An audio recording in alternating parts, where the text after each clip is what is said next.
पिता हो तो ऐसा नौसा सिद्दीकी जैसा রঙই কিনলাম না, তো দেয়ালটা কোথায় লিখবো? ভেঙে দিয়েছে।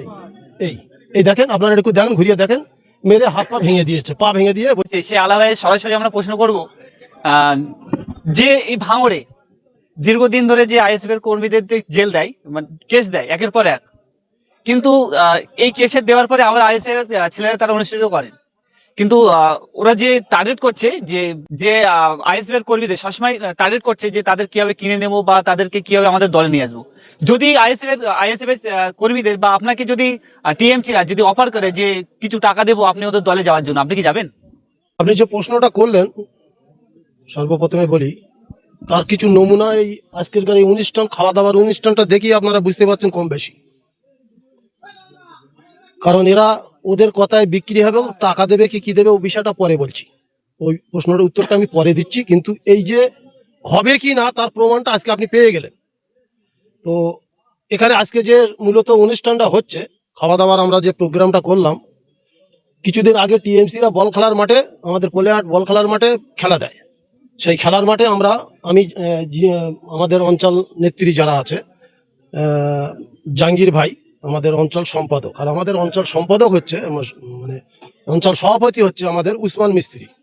তো ওই দিনকে আমরা বল খেলার মাঠে বল খেলা দেখছি, এমন একটা টাইমে খবর এলো যে কেশেরাটি ঝামেলা বেঁধে গেছে, যে ওখানে টিএমসি আমাদের ছেলেরা সব বল খেলা টেলা দেখতে গেছে, টিএমসিরা খেলা দিচ্ছে কিন্তু আইএসএফ এর ছেলেরা আর খেলা দেখতে গেছি আমরা। ওখানে খবর হচ্ছে যে এখানে মেরে হাত পা ভেঙে দিয়েছে। এই এই দেখেন, আপনারা একটু দেখেন, ঘুরিয়ে দেখেন, মেরে হাত পা ভেঙে দিয়েছে, পা ভেঙে দিয়ে বসকে রেখে দিয়েছে। এবং আমরা ওখানে আছি, আমাদের অঞ্চল সম্পাদক জাহাঙ্গীর মালি উনি আছে, আমি আছি।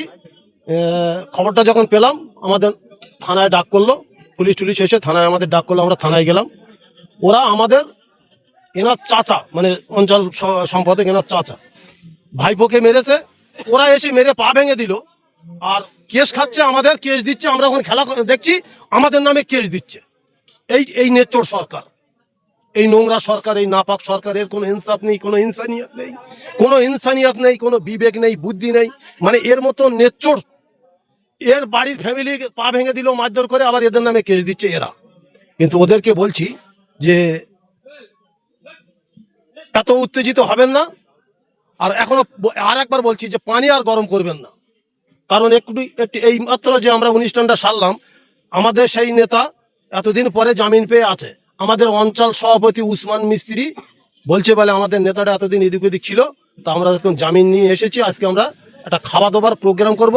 আগামীকাল আমাদের নেতা ডাক করেছে, শুধু বলেছে যে আমাদের কাছে এরকম একটা আমরা ইচ্ছা করেছি, তো আপনারা কি করবেন সমস্ত ছেলেপিলে নিয়ে। তা বলছে বলে আমরাও 20-50 টাকা করে দিয়ে গাঁটির পয়সায় আমরা, আমাদের নেতা বাড়ি এসেছে, আমাদের নেতা উসমান মিস্ত্রির কিংবা জাহাঙ্গীর মালির দ্বারায় এই সাকসেসফুল এই খাওয়া দাওয়ার অনুষ্ঠানটা আমরা করেছি শুধু আনন্দ উৎসব করার জন্য। কারণ নেতা বাড়ি এসছে, আনন্দ, এইটাই হচ্ছে বিষয়। প্রথম যে আপনি প্রশ্ন করেছেন যে আমরা বিক্রি হব কি না, করেছেন তো।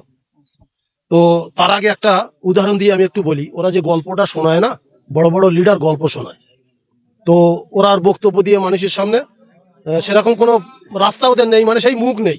তো ওদের সেই গল্পর মতন করি আমি একটু বলছি, একটু গল্প, এটা গল্পের মধ্যে একটু সময় লাগবে আপনাদের। একজন নামাজ পড়ছে, আল্লাহর ইবাদত করছে, আর একজনকে ভালোবাসে। তো অনেকদিন পরে সেই ভালোবাসার মানুষটা, যে ভালোবাসে তাকে দেখতে পেয়ে তার কাছে যাচ্ছে। এটা বুঝে নেবেন, কথাটা খুব রহস্য হবে। তার কাছে যাচ্ছে, এখন ওই নামাজ পড়ছে, নামাজের পাটির ওপর দিয়ে ও যার দিদার করবে তার কাছে পৌঁছে গেছে। এখন এ নামাজের সালাম ফিরিয়েছে, সালাম ফিরে মোনাজাত শেষ করে উড়ির গিয়ে কলার ধরেছে, আমি নামাজ পড়ছি, তুই আমার পাটির ওপর দিয়ে যাচ্ছিস, মেজাক নিচ্ছে। তা ও তখন উত্তর দিচ্ছে একে, যে আমি দুনিয়াদারি ক্ষেত্রে আমি যাকে ভালোবাসি তারে দর্শন করব, তারে আমি বুকে জড়িয়ে ধরবো বলে তার আবেগে আমি তার কাছে পৌঁছচ্ছি। তুই আল্লাহর দিদার করছিস, আল্লাহর নামাজ পড়ছিস, তুই কিভাবে আমি গেলুম দেখতে পারি? তুই নামাজ পড়ছিস আমি দেখতে পাইনি, কারণ ওর মহব্বতের টানে। আর তুই আল্লাহর সাথে দিদার করছিস, তুই কিভাবে আমার দেখতে পারি? তাহলে তুই কি নামাজ পড়িস? তো আমরা যারা আজকে আইএসএফ করছি, এখানে যা খাওয়া দাওয়া করেছি, টোটাল ভাঙড় আমরা ওই যে বিক্রি হবে ওই টাকা ওদের নেই, আমরা ভালোবাসায় পাগল। ঠিক ঠিক। নওশাদ সিদ্দিক, আরে ভালোবাসা শুধু আমাদের উপরে কেস দিচ্ছে, এ করছে তা করছে, কত রকম মানে আমাদের উপরে শুধু ঝড়ই তুলে দিচ্ছে। ওরা তো দাবি করেছিল যে তারা আইএসএফ এর কর্মীরা দেয়াল লেখনী করে কেন্দ্র করে ঝামেলা হয়েছে। আসলে উদ্দেশ্য ওদের কি উদ্দেশ্যে এই ঝামেলাটা হয়েছে? আমরা এখনো রঙই কিনলাম না, তার দেয়ালটা কোথায় লিখবো? অত তো আমরা দেয়ালে ভোট হবে না তো। ওরা ওই পলিয়াটা দেখেছো, ওদের ভোট নেই কিছু নেই, শুধু ব্যানার স্টোন বড় বড় গেট করে বসে রয়েছে। মানে দেখাতে চাইছে, মানে ওদের তো টাকা আছে, বড় বড় ব্যানার করে সব দেখাতে চাইছে যে এখানে টিএমসি আছে। আদেও যে ওদের মানে পায়ের তলার মাটি সরে গেছে, ওরা বুঝতেই পারছে। শুধু বিজ্ঞাপন, পলিহাটে সেদিনকে বিজ্ঞাপন দেখাচ্ছে, সিনেমা দেখাচ্ছে এখন বয়স্ক লোকেদের। কারণ ইয়ং জেনারেশনের এখানে যারা আছে না, যত ইয়ং ছেলেরা আছে, এরা তো সবসময় মোবাইল দেয়, কিন্তু আমাদের মতন একটু বয়স্ক লোক, আমাদের থেকে একটু বয়স্ক লোক যারা, তারা ওরা এখন সিনেমা দেখাচ্ছে, পলিহাটে পর্দা খাটিয়ে সিনেমা দেখিয়ে অভিনয়ের মাধ্যমে নাটক করে, এখনো সেই নাটক করে মানুষকে বোঝাচ্ছে। মানুষ বোকা আছে। আচ্ছা, এই অনুষ্ঠান তো হঠাৎ করে আজকে করলেন, কিন্তু এত মানুষের ঢল কি শাসক দল কি ভয় পাচ্ছে যে 26-এ তারা ভোট হয়তো পাবে না এরকম কিছু? শাসক দল জেনে গেছে তো যে ভাঙড়ে ওদের কেউ নেই, ভোটও নেই, শুধু ওদের আছে গুন্ডাগিরিটা, মোস্তানিটা, ভয় দেখাবো। আরে নেতাদের কথা কত সুন্দর হবে, স্টেজে মাইক হাতে বললে আক্রমণ করছে। মানুষকে বুঝিয়ে তোর আন্ডারে নিয়ে আয়, তবে তো বলবো দম আছে। সবসময় ভয় দেখিয়ে কাজ হয়, মানুষ এখন ভয় পায়। আর আমরা আইএসএফ করছি, ভয় পাই? ভয় পাইলে আমরা আইএসএফ করি? যত জেল দিচ্ছে, যত কেস কাবারি দিচ্ছে, তত আইএসএফ ফুলে উঠছে। কারণ আমার নামে কেস দিচ্ছে, আমার তো ভালোবাসার মানুষের টিএমসি করছে।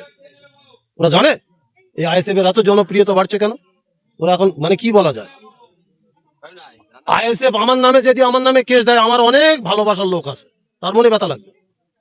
সে বল দূর ভালো না, চলে আসবে, সব এরম আসছে। এই আইএসএফ এর ছেলেদের যে শাসক দল এত হারে কেস দিচ্ছে, তাদেরকে দমানোর জন্য, না যারা বিগত দিনে আইএসএফ পার্টিটা যাতে মুছে যায় বা না করে সেই জন্য? আমি এই বিষয়ে একটা শায়রি বলেছিলাম, আপনি আবার ঘুরিয়ে ফিরিয়ে সেই শায়রির জায়গায় আমাকে নিয়ে যাচ্ছেন।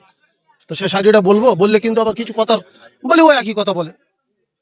আপনার যে প্রশ্ন, ওই প্রশ্নের পরিপ্রেক্ষিতে একটা শায়রি আছে, কিন্তু এই শায়রিটা আমি বলেছিলাম, ফের আর একবার শুনিয়ে দিচ্ছি আপনার দ্বারাই, আপনাদের দ্বারাই মানুষকে শোনাবেন যে पत्थर को पीस कर कभी मैदान नहीं बनते, पत्थर को पीस कर कभी मैदान नहीं बनते, और इस भांगड़ में नौसत को हराने के लिए ऐसा कोई माई के लाल पैदा नहीं हो। এটাই, ওরা যত রকম যাই করুক, ওদের আমরা জানি ওদের ভাঁড়ে কি আছে, আমরা জানি। আইএসএফ জেনে গেছে, বাংলার মানুষ জেনে গেছে, ভাঙড়ের মানুষ জেনে গেছে, ক্যানিং এর সারা বাংলা জেনে গেছে ওদের ভাঁড়ে কি আছে।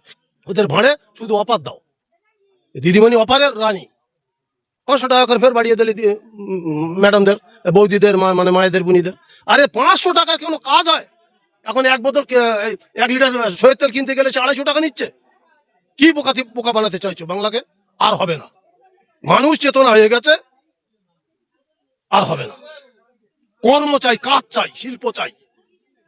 বাচ্চা মানুষ এখন এইটা বলবে, অফারে কোনো কাজ হবে না। 5,000 টাকা নিম্ন সংখ্যার মায়েদের, বোনেদের হাতে তুলে দেওয়ার দরকার আছে, আমি মনে করি।